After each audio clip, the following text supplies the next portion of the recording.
So, hey everyone, thank you for joining. This is our BIPOC business owner panel. Everyone who pre-registered was able to send in questions to our panelists. I want to take just a few quick moments though and allow them to introduce themselves. So we will start with Ryan. My name is Ryan.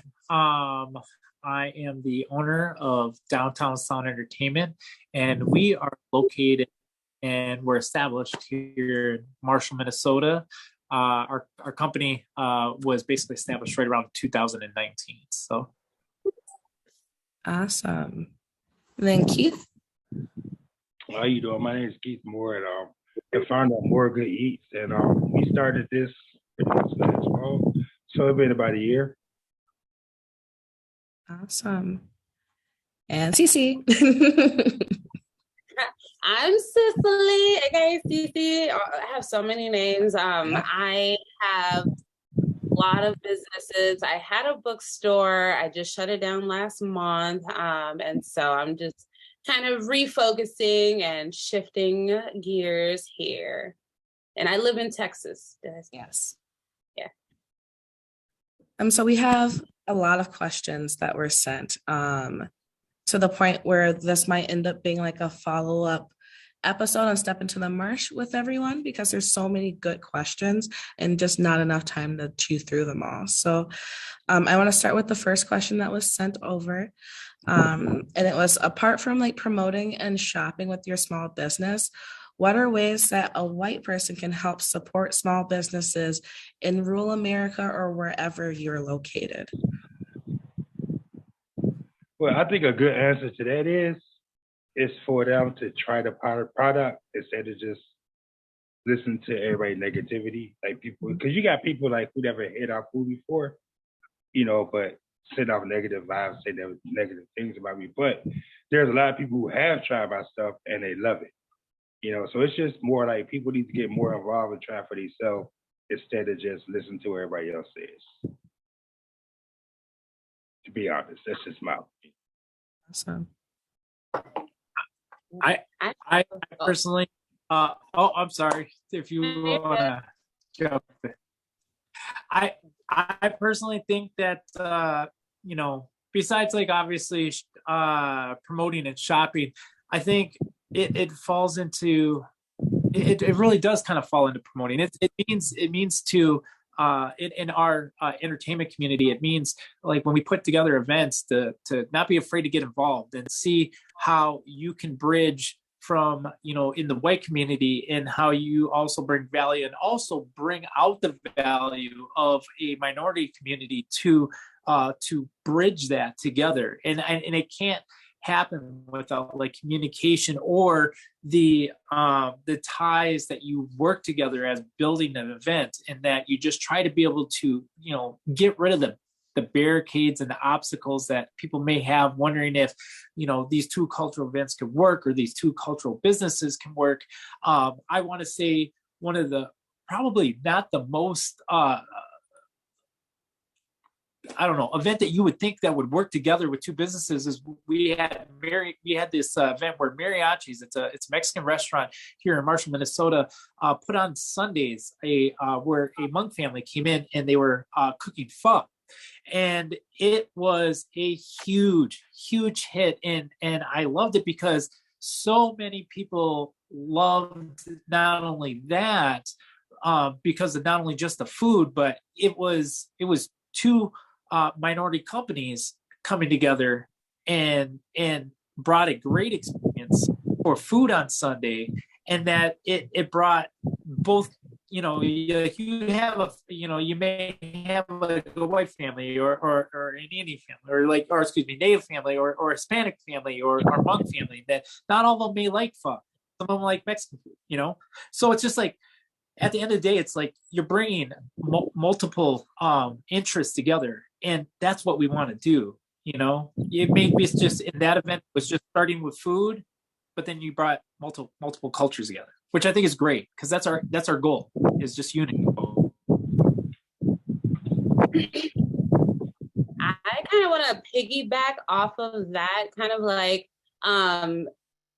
so I had a Black owned bookstore. I believed in representation and having, art that represented BIPOC. But one of the things was that a lot of white people would walk by and wouldn't come in, or they would say, "Oh, this is not for me." But I was like, how can we normalize like Black art, Black books as a, not just only for Black people? Because I'm like, for the longest, we've been watching like, white films online, all of that. And our t-shirts had like Mona Lisa or what's her name? Audrey Hepburn. We would wear that. So I'm just like, why can't this just be a normal thing? And so just making it not so much as like, that's not for me, but figuring out a way to support, even if you want to buy it for someone else, you can do that as well. But just being a part of the community, connecting. So I created like this really cool community gathering space and very diverse. And so I had a lot of different people coming and helping me. So I had this one girl, I won't say her name, but she was a white, well, she looks white, but there's something else. But she came in and she was one of my biggest supporters. She was volunteering. She was putting up things like decorating, just a whole bunch of stuff. So just having, that community. And so like, just not feeling like you can't be a part of it because it doesn't look like you. Mm-hmm. That's powerful. Thank you all for that feedback. Our next question we had here was, what challenges do you face as a BIPOC business owner, both in startup and in continued running of your business?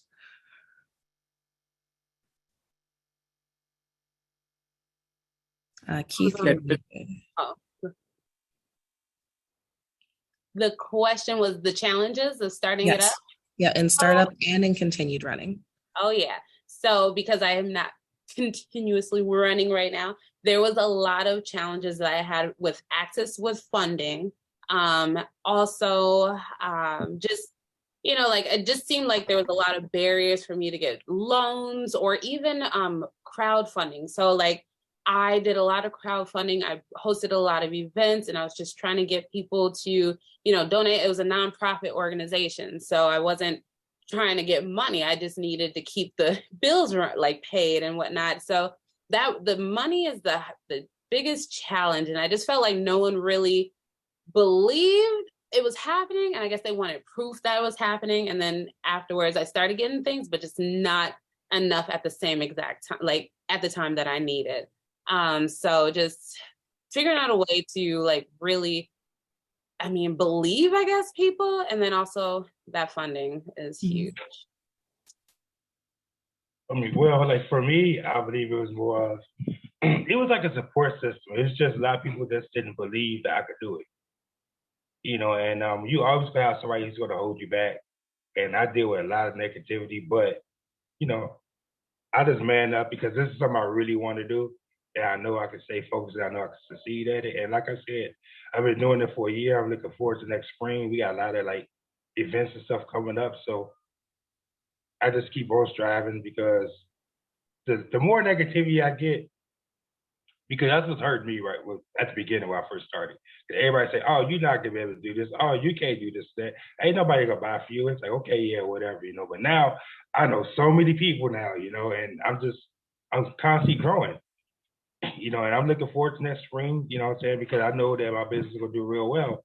But it's just pretty much you have to stay focused and that people say what they're gonna say because you always gonna have that negativity, and a lot of people don't realize that negativity.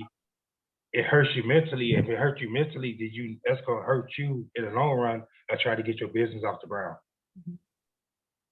Mm-hmm. I think those are great points. I know something for our company was establishing our worth in the community, and then the value that we would bring not only because we're in the wedding industry, that's our main market, but we also do a lot with like city events.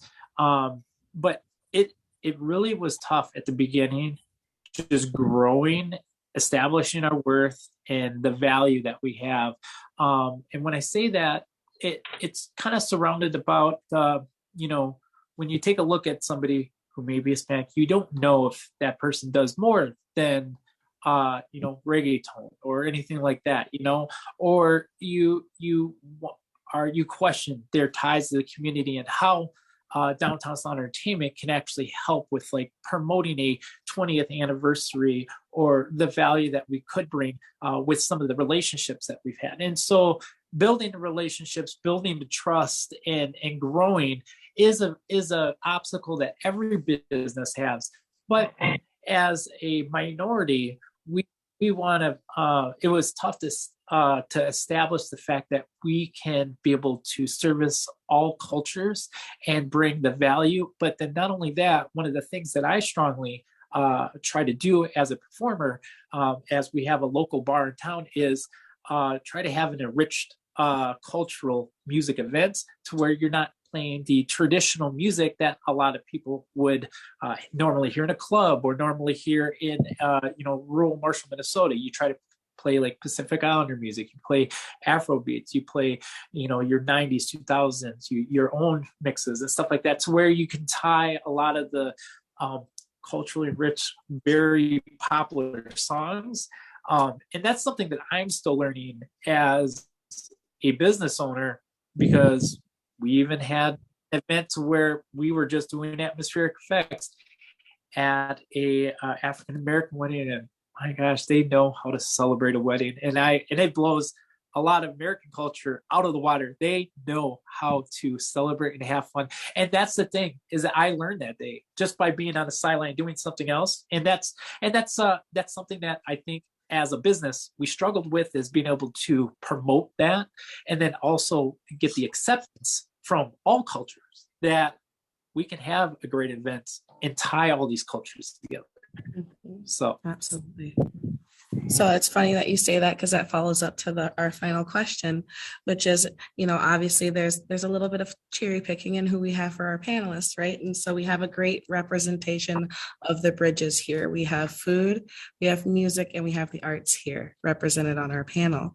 And so our final question for the evening is, how do you feel the work that you do, not only in a representation of the BIPOC community, but of art, of music, and of food, helps in making these bridges in anti-racism work? Well, for me, it's because I like to bring soul food into the mix, and a lot of people in Marshall love their soul food. So I get to offer different type of cuisines that you can't find unless you go to the cities of St. Cloud, and then I came up with my own creation with the Razzburger, and everybody loves that. So people love new things, and if you could bring stuff, because you got a lot of people from Mississippi, Alabama, and Florida who lives here and who miss having a black eyed peas, their own good meals, stuff like that. So that's something that I'm happy that I'm able to offer, because comfort food around family is nothing but love.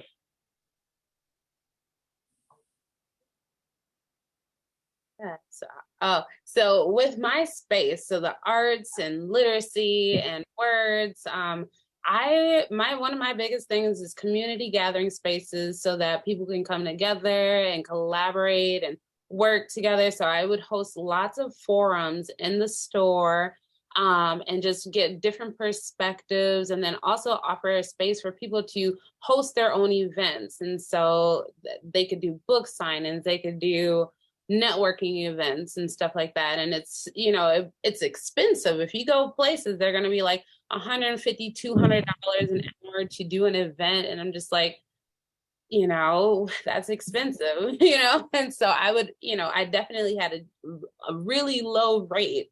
And so just having that space for people to have that opportunity to bring people together of all backgrounds. And so it was awesome. And then also I would do classes. So we had art classes, writing classes for all ages. And there was a space for the kids. And so they could come in and just color. And so the kids wanted to come in all the time. And one of the things that I was like a little annoyed with is that parents would be like, no, let's go. And I'm just like, your kid wants to come into this safe space here. Mm-hmm. But they're free to create, there's no wrong, there's no rules, no boundaries, and we kind of shelter off so many people because we're like, well, you can't do this, you can't do that. But then the space was that maker space, that space where you felt free to use your voice and create without feeling like people are judging you or, whatnot.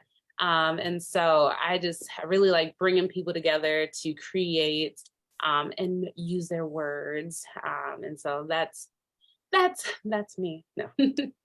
Perfect. I think you said a great, I mean, both of you, Keith, you're just bringing people home by the product that you offer brings back memories, soul food. I think that's amazing, and then I think the other thing is creating opportunities, and creating opportunities is, I think, such an important objective in not only just creating a safe place, but a place for expression as well.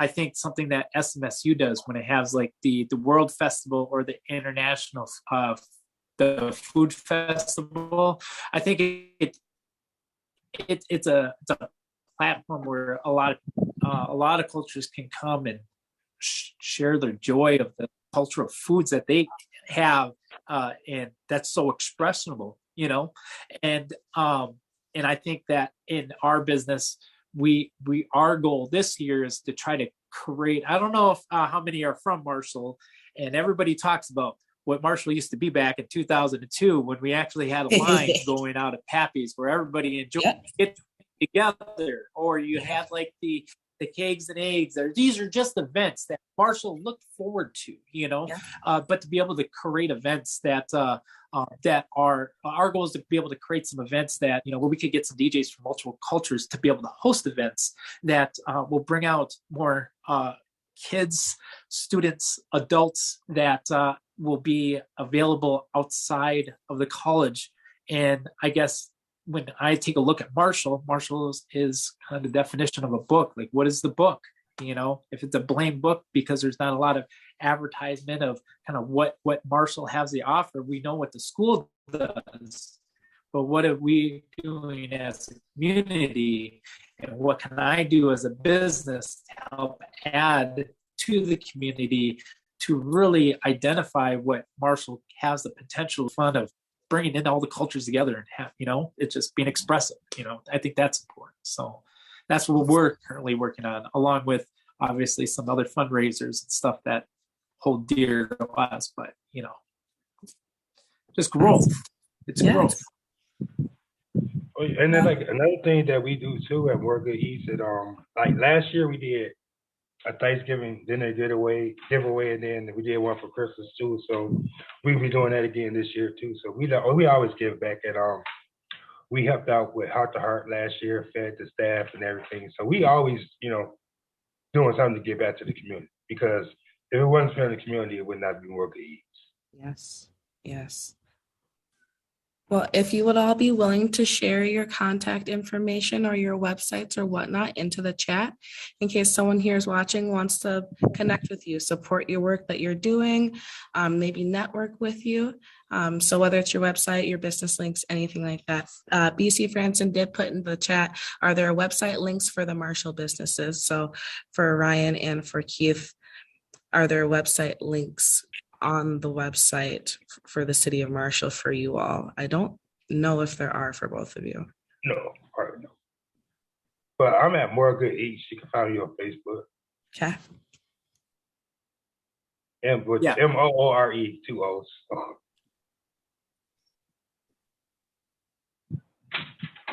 Perfect. Well, I just again want to thank you all for your time and being a part of this opportunity with us and allowing us to pick your brains and hear more about the projects that you're working on, your impact in the community as a whole, and your impact as business owners, period, and specifically as BIPOC business owners. So thank you all again.